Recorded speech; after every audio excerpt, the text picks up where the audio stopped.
ensure I am concluding a transaction na kukunin ko yung buong korporasyon na may-ari ng bahay na yan.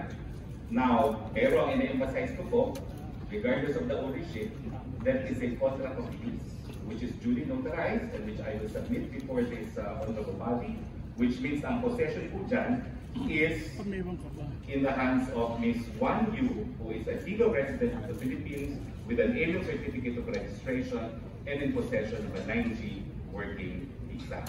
Ang gusto ko nga pong malaman, kung nakita nila dun sa bahay na yun, yung tao na hinahanap nila na allegedly may tayo sa Banban. Dahil kung hindi naman po ako nagkakamali, as I read as part of due diligence, yung isang lalaking nahuli dyan is a partner of my, or of the lessee, no? Hindi ko naman po tinatanggi na may interest talaga ako sa korporasyon na yan, albeit not 100%. As of yet, pero maging 100% ako yan.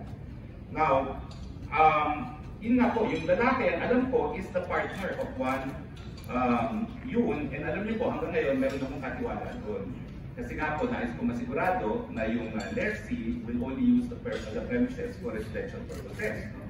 Dahil nung ako po ay nasa gobyerno pa, yung mga nagreklamo sa mga villages gaya ng International Village na ginagawang POGO at 70 people at the time nasa residential homes. So talaga pa ako ng caretaker para masigurado na wala po ganyan. At ang caretaker's report naman ay talagang hanggang 3 tao lang ang nakatira roon.